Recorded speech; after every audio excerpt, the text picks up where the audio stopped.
Olá, rica noite para você. Sou Nara Miller, professora e autora do blog Viva o que Você É, praticante de EFT, certificada desde abril de 2010. Então, vão fazer 9 anos que eu pratico a EFT para os meus objetivos, tudo que eu quero ampliar, tudo que eu quero transformar. Não teve uma coisa nesses 9 anos que eu não tenha aplicado a EFT. E hoje também ajudo pessoas aqui no Brasil e no mundo a terem seus resultados com maior facilidade e leveza, através das mentorias, através dos vídeos, através das postagens no blog, tá? Através dos treinamentos que eu faço, os atendimentos individuais. Então é uma imensa alegria poder estar aqui, poder compartilhar mais informações. E claro que no final nós vamos fazer práticas de EFT para transformar o objetivo do dia. Então hoje é uma sexta-feira, a famosa sexta de carnaval. O pessoal está tudo preparado para a folia. E eu quero falar hoje de um assunto bem forte, que é essa questão de como a gente se sente vítima às vezes pelas circunstâncias e como isso interfere de forma coletiva, como isso agrega, e permite que outros, que se somem essas questões a outros e forme uma grande massa, que às vezes em determinadas situações fica difícil sair. A gente chama também isso esse impacto negativo dos arquétipos, esse chama efeito sombra. A gente está aqui para resolver essa questão, para emergir desse mar de impotência e descontentamento, para mergulhar de cabeça na coautoria da nossa própria história. E muitas pessoas assim que já têm entendimento, que o lado vítima não faz bem, não cai bem, Então, às vezes nega essa posição, essa postura de vítima que ainda vive e acaba que está trazendo mal-estar para si e também está proliferando mal-estar pelo planeta. Porque o inconsciente coletivo é um monte aglutinado de energia das nossas atitudes, dos nossos pensamentos, dos nossos estágios, das nossas vivências. E as formas e as energias semelhantes, elas acabam criando os arquétipos, que são energias que têm como se fosse uma vida própria dentro de uma determinada área. Então, é um motivo que um pianista, ele vai para a guerra e ele mata. Ele começa a matar pelo seu país. A pessoa nunca teve nenhum veio violento e ela vai para uma circunstância que é de grupo, que é da defesa do grupo, e ela tem atitudes hostis, violentas, agressivas, letais. E aí depois, quando a pessoa vem da guerra, parte do seu trauma é ter o replay das mortes, os eventos traumáticos com as mortes, mas também a grande culpa por ser participante da história. No início, a EFT foi usado para esses grandes traumas de guerra, e até hoje ainda é usado. Traumas em todas as áreas, tanto quem vai diretamente com as armas, como quem também tá do outro lado, tá no meio do conflito, por exemplo, vivendo num país em que povos estão tentando liderar aquele local, então eles fazem o conflito armado e tem todos os respingos físicos e emocionais daqueles confrontos. Então, as pessoas usam EFT em todas as partes do mundo para trabalhar esses traumas durante a guerra e pós-guerra, mas tem muito dessa questão de olhar para trás e por que eu tive que participar dessa desgraça, dessa coisa sombria, que é a guerra. E aí eu também falo das guerras interiores, quando o outro fala, né? Quando a gente tu tenta, né, mostrar a tua opinião para outras pessoas e as outras pessoas não aceitam. Isso é uma guerra, né? E quando um tenta mostrar também que tá certo na sua opinião, mostrando seu único ponto de vista, tentando dizer, tá comigo ou tá contra mim, precisa aceitar meu ponto de vista, precisa entender meu ponto de vista, e tudo isso só são facetas, né, do entendimento dos acontecimentos. Então, a importância, né, da gente não ter essa necessidade de pertencer a uma tribo, fazer parte de um grupo. Quando se fala, por exemplo, no budismo, sobre desapego, o principal ponto é esse desapego, é se libertar da necessidade das vivências em grupo, para se sentir aceito, para se sentir fazendo parte, né? Para se sentir sendo parte de um todo, sendo que na verdade o primeiro passo é se pertencer, é se aceitar, é se respeitar, é estar do próprio lado, no próprio lado nas escolhas feitas. Não estar dividido, porque toda divisão ela é uma guerra, e aí nessa guerra vai existir alguém vitimado, e vai existir quem vitima. Muitas vezes a gente vitima o outro quando a gente fica na birra, que a gente fica triste porque o outro nunca pediu desculpas pelos seus erros, e muitas vezes a gente vitima a si mesmo quando cria uma condição de autossabotagem porque não prosperou, não progrediu, não evoluiu como esperava de si mesmo. Desejando essa autopunição como um processo aceitável, natural. Então é a pessoa vitima a si mesmo. E muitas vezes vitima o algoz, o considerado algoz, quando fica ali quebrado, mal, fica para baixo, até que o outro tome a iniciativa da mudança, até que o outro tome a iniciativa de se redimir, até que o outro aceite que errou, e assuma esse erro. Então, muito tempo da existência humana tem sido investido nessas diferentes facetas. Aqui eu tenho uma lista enorme de diferentes facetas de vitimização, de se sentir vítima. E aí a gente vai agregando lá um quanto de energia, uma quantidade de energia para a vítima, né? Na vítima, no perfil da vítima. Tudo aquilo que a gente está negando, não sou mais vítima, não, eu entendo que é importante não ser vítima, mas aí olha para o marido, fala para ele uma coisa, ele não faz, já fica todo incomodado, já fica fora do centro, já fica fora do sério. Quando muitas vezes a pessoa mesmo, isso é só um sinal que a pessoa não está se ouvindo, ela não está nem se ouvindo, nem tendo uma boa comunicação consigo mesmo, dando o alimento que ela precisa, emocional, físico, nutricional. Ela quer exigir isso do marido, quer exigir isso dos filhos, e ela não faz isso com ela mesma. Ela não trava essa boa relação com ela mesma.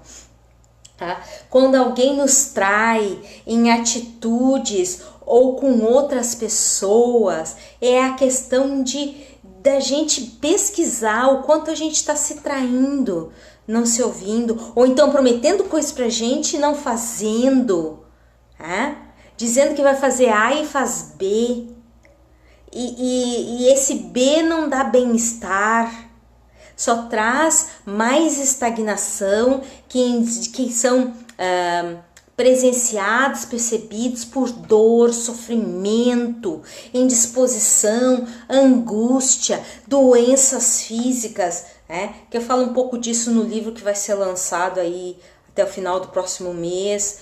Então, assim, toda essa relação vítima-algoz, já fiz uma live sobre vítima-algoz, mas eu quis aqui trazer a questão de como a gente tem essa coisa de cobrar do outro atitudes que a gente não está se dando, coisas que a gente não está fazendo por nós mesmos, né? E claro que a gente vai ficar incomodado, mostrando que a gente não está fazendo aquilo dentro do que está no nosso alcance por nós mesmos. Então aí vem as pessoas, as circunstâncias, a vida, e é toda a revolta criada contra todas essas possibilidades, né? Tudo porque a gente está nas mesmas atitudes, né, de centenas de milhares de séculos que nossos pais tiveram, que nossos avós tiveram, que nossos bisavós tiveram, de ficar tentando achar um culpado para as coisas não estarem sendo como a gente gostaria, ou para a gente não estar se sentindo bem como gostaria, para a gente não estar se realizando como gostaria. E aí o que acontece? A gente está fazendo, o foco está errado. O foco não é no outro, o outro é um sinalizador sempre. E aí a gente vai lá, retroalimenta a vítima, uma coisa assim nojenta, chata, né? E aí a gente quer ter resultados diferentes, a gente quer ter vivências diferentes. A gente quer prosperar, né? E aí nas mínimas coisas fica naquele mimimi com os outros. Fica naquela choradeira, na sofrência, né?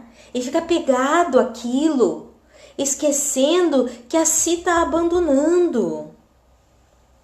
Então, quando as pessoas não aceitam as ideias dos outros, elas têm direito a pensar diferente, tá? E aí eu não tô muitas vezes nem ouvindo as minhas ideias, eu não tô, que dirá, aceitando e que dirá aplicando as ideias que eu tô tendo, que eu tô acessando o universo, que estão vindo na minha mente como forma de mostrar que a vida também é abundante para mim, que ela tá acontecendo. Tem um palestrante norte-americano que fala que todo mundo, todos os meses, tem pelo menos uma ideia de $1 milhão. E por que não está tendo $1 milhão? É porque não está aplicando, não está acreditando, não está fazendo, está ainda muito no mimimi, a sua energia está muito no lado vítima. Não consigo, é a questão social, é a questão familiar, tem alguém tentando, né? Alguém está tentando me botar para baixo. E aí a pessoa vai tendo uma vida cada vez mais de vítima. Ela veste o arquétipo da vítima. E aí quando ela se pega, né, quando ela tá com aquele momento de consciência e ela se pega falando como vítima, né, sentindo todas as questões que a gente falou aqui antes, ela fica apavorada. Meu Deus, eu ainda tenho vivências de vítima, né? Eu ainda tenho esse aspecto em mim, eu ainda reclamo das circunstâncias do governo, né? E aí ela quer ter uma vida de coautoria da própria história. Qual é a vantagem de ser vítima? Claro, tem a vítima porque ela tem alguma vantagem, ela existe ainda porque ela tem alguma aplicação. Uma delas é porque ela está buscando, né, se encontrar. Ela se sente vitimada, que às vezes acontece com a criança, que alguém machuca o outro, né? Outro dia na sala de aula, ela diz assim: ai, para de me cutucar. Eu disse: muda de assento. Como querendo dizer o quê? Sai dessa mesmice. Toma a iniciativa pela própria tua vida. E aí, como aquilo não foi suficiente, o que eu fiz? Aí eu peguei ela e botei no lugar que eu tinha sugerido para ela. Quer dizer, vai encontrar alguém que vai vitimar. No final ela até me agradeceu, me abraçou, me beijou, me elogiou. As pessoas ainda querem que os outros façam as coisas por elas. Isso também é um lado vítima. Fazer a sua parte que está no seu alcance, Outro dia uma aluna também me falando que agora recomeçaram as aulas, né?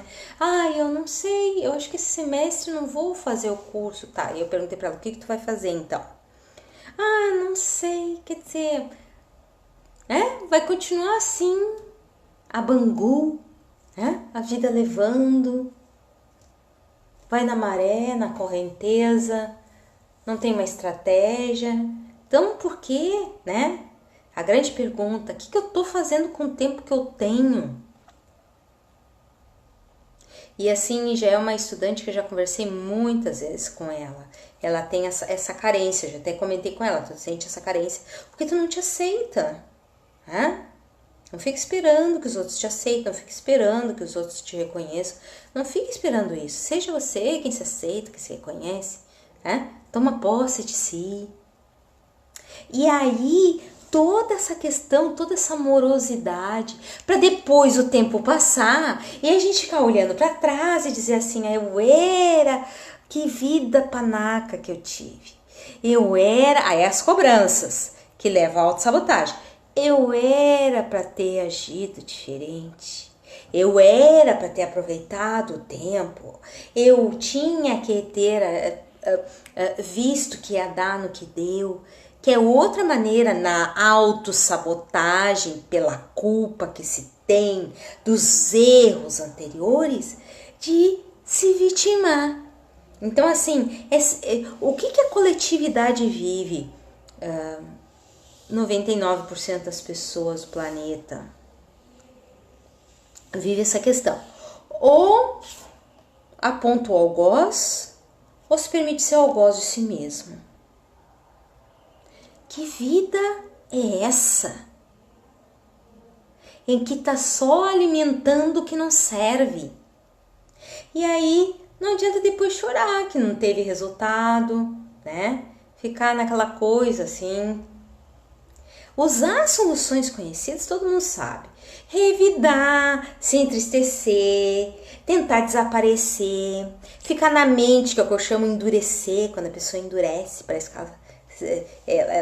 ela se ingessa no nível mental e ela fica ali, que é seguro, né? Não sente nenhuma dor, mas também não sente nada de bom, nem oportunidades. E o que a pessoa está precisando é emergir de tudo isso, sair do senso comum. Já está dizendo, é um senso comum. Todo mundo pensa igual, que está naquela questão. E claro, aí a maioria da população tem um resultado igual. Não é vitimado nos seus ganhos, mas é vitimado nas suas relações. Na verdade, se permite ser vitimado nas suas relações. E aí sente uma dificuldade de emergir desses processos de vitimação, porque tem essa energia coletiva que a pessoa mesma ajudou a construir. Então tem uma conexão. Tem a conexão. Precisa cortar essa conexão com a vítima, com a que está sempre buscando, né, um ponto de desfoco. Quais são os pontos de desfoco? Vou citar alguns, né? É a infelicidade com a mãe que não ama a filha ou vice-versa. O pai que não ama o filho e vice-versa. A professora que não dá atenção, né? O descontentamento com algum parente que não aceita a verdade que temos para dizer. O quanto a gente está ainda girando nessa retroalimentação. Olha só isso aqui, a profunda tristeza com alguém que tem a profunda tristeza com essa pessoa que nunca pediu desculpas, que nunca reconheceu que errou, né? E aí a vida vai passando e a gente vai ficando com os mesmos resultados. Okay? Então, como emergir de tudo isso? Como transcender isso? Eu gosto muito de duas técnicas. Tem a técnica da carta de desabafo, que você vai contar a história triste. Tem a técnica do palquinho, que você vai falar para a pessoa, tu tá engasgado, sem a pessoa presente. Uma vez eu tava num grupo de mentoria, né? E uma tava tão assim indignada com uma pessoa, ela disse, eu vou falar tudo isso pra pessoa. E eu dizendo pra ela, não vai adiantar. porque o conflito tá em ti. Mas essa pessoa precisa ouvir. E eu dizendo, aí o pessoal do grupo começou a ficar aflito, né? E começou a dizer, não adianta tu dizer pra pessoa, tu precisa ajeitar isso em ti. Mas essa pessoa fez errado, né? Então a pessoa ela tá lá com um disco trancado, né? A Winchester, o HD tá trancado, né? Naquela questão que só vai ser feliz, só vai se permitir sair da vítima se o outro, né, tiver disposição de ouvir e aceitar o que o outro tem para dizer, né? E tudo isso fica parecendo normal porque a maioria do pessoal do planeta está fazendo isso. Eu lembro a primeira vez que eu fui à Índia, eu senti uma opressão de medo, uma coisa muito estranha. Isso que eu fui super disposta a ir à Índia, né? Na época era para conhecer meu namorado, tudo que era namorado virtual. Na época eu queria conhecer ao vivo, tudo. E aí eu senti, assim, aquela pressão, o medo. Aí comecei a conversar na época ele era meu namorado, meu marido estava sendo meu namorado, né, em 2011. E eu comecei assim, como é que é o trabalho aqui, como é que é a relação das pessoas com o trabalho aqui? É muito difícil, são muitas pessoas, os concursos são até os 30 anos de idade, né? Tem muitos jovens, então para uma vaga são milhões, numa única vaga, né? Então existe esse medo de não conseguir se encaixar no mercado de trabalho, principalmente do ponto de vista dos jovens. É um país bem jovem, tem muitos jovens, né? E aí eu fiquei pensando, agora eu entendo porque essa sensação da pressão, do medo, né? Claro que eu senti, eu pude perceber, porque eu estava perceptiva, e com certeza existiam na época uma série de sintonias minhas ainda voltadas para o medo, mas foi interessante que eu percebi que era uma pressão de fora para dentro. O inconsciente coletivo é isso, uma pressão de fora para dentro. Que nem uma vez eu atendi uma turma que tinham vários ansiosos, vários com transtornos, diversos tipos, e eu entrei naquela turma com sangue doce.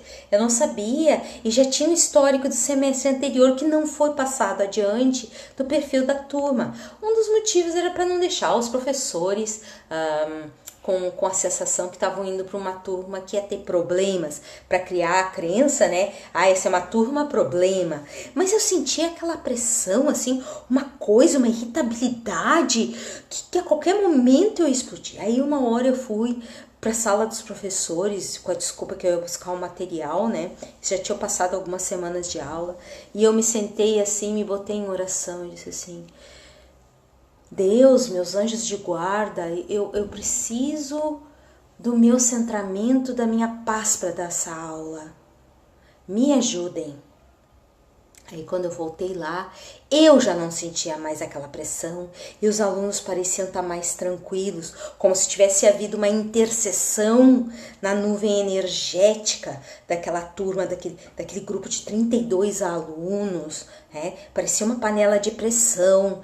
Então o consciente coletivo é isso, é uma energia que pressiona, né? E a gente acaba achando, que é o último ponto que eu quero falar nessa sequência de FT, que tudo aquilo que a gente está pensando é nosso. Grande erro. Do inconsciente coletivo também vêm os pensamentos que aterrissam, aquelas sensações de desconforto, né? As ideias que deixam a gente instáveis. Tá? Eles vêm dessa pressão externa. E por quê? Porque isso foi emitido pela maior parte da população do planeta. E o segundo ponto é que a gente também tem alguma sintonia ali. Ok? Então, assim, a importância da técnica do palquinho e da técnica da carta de desabafo para a gente sair dessa sintonia, para começar a entrar na consciência que a gente é co-criador da nossa história em atitudes, não só em ideias. Ideias o mundo tá cheio, né? É a atitude que transforma. A ideia, ela é tudo que tá por aí. É só pensar na antena de rádio que ela capta. Basta sintonia. Mas a questão da atitude, o que passa na nossa mente, que aí são as atitudes mentais, e as nossas ações, que são as atitudes físicas, elas são de nossa responsabilidade quando nós deixamos a Bangu, como nós deixamos assim a Deus dará, né? Como se tudo dependesse dos outros, da vida, das circunstâncias, como se nada estivesse no meu alcance para ser feito. E aí, essa atitude também é uma atitude de vítima. Você é a vítima da sua história ou você é o co-criador consciente? Em que lado dessa balança de fiel você está? Então a importância de fazer a técnica do palquinho para sair dessa sintonia, da carta desabafo para contar essas histórias que para você são histórias de vitimação. Chega de alimentar a vítima coletiva no planeta. Você que agora tem essa consciência precisa dar um basta nisso. Sair desse costume, desse hábito nocivo, para não falar vício, de cobra de alguém, cobra de si, cobra do mundo, cobra das circunstâncias, ou cobrador, que aí não seria mais a vítima, né? É uma outra faceta do algoz, torturando pela repetição dos assuntos, torturando pelo mal-estar que imprime ao outro ver, torturando pela autossabotagem de si aos outros teoricamente envolvidos. Quer jogar um pedaço de carvão no outro e não ficar com a mão preta, suja de carvão.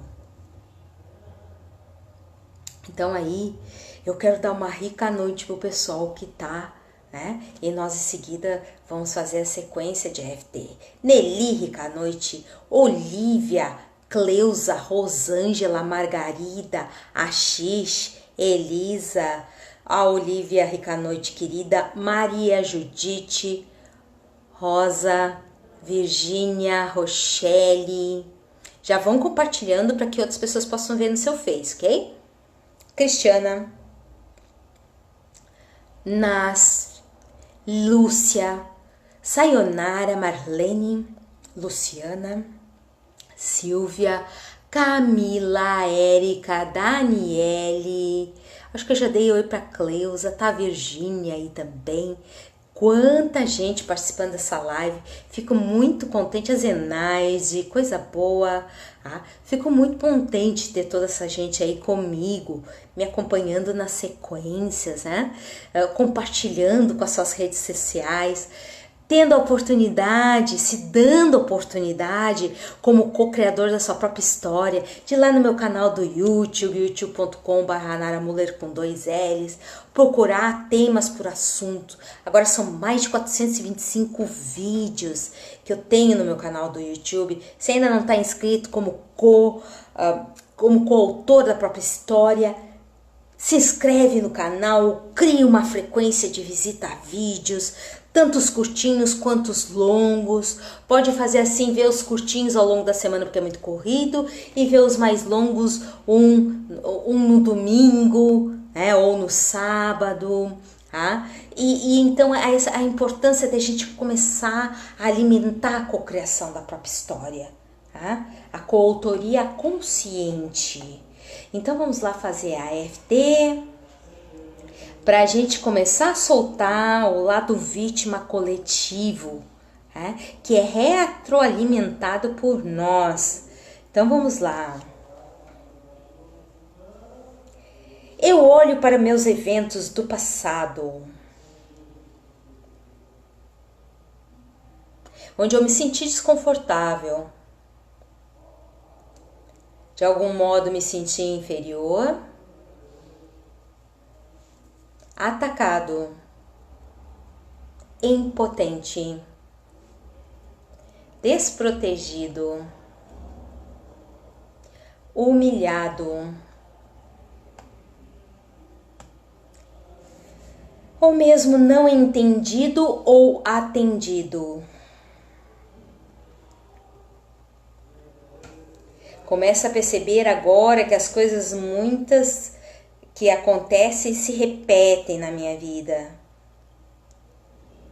Com as mesmas pessoas, ou mesmo com pessoas diferentes. Um mar de acontecimentos de insucessos. Um oceano de desfortúnios. E depois, com a idade que vem, o peso das estatísticas. Doenças e problemas de saúde de toda a ordem. Eu tentando me firmar, e vem uma nova agulhada. Eu tentando me erguer, mesmo não tendo ainda conseguido cicatrizar a ferida anterior. E vem uma nova ferida.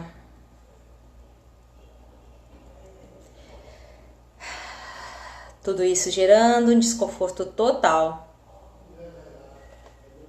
Eu fico imaginando se seria possível mudar essa visão de mim e dos acontecimentos. Já que o olhar atual não tem me dado muito conforto. Perceber que o que preciso fazer são perguntas que me aproximem de mim e tudo que sou. E que outras pessoas só me mostram essa necessidade de aproximação interior. Começa a me permitir me ver, me perceber, dialogando abertamente comigo, para o meu mais alto bem e minha liberdade do papel de vítima prejudicial na minha vida. Esse papel de vítima que não me serve mais e que também não me traz resultados que eu desejo. Respira fundo e solta. Fico muito contente de ter a presença de todos comigo. Desejo uma rica noite, um rico carnaval para quem não vai me ver semana que vem nas lives. Tá? E a gente não precisa mais disso. Emergir é possível. Transcender o mar de infortúnios depende só de nós.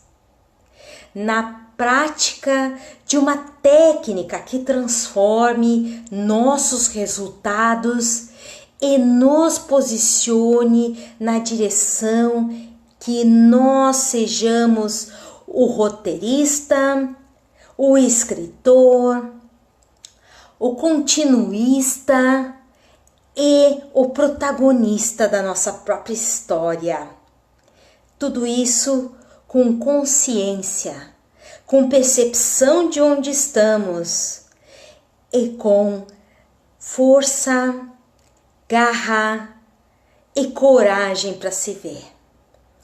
Um rico final de semana a todos e até a próxima live. Tchau!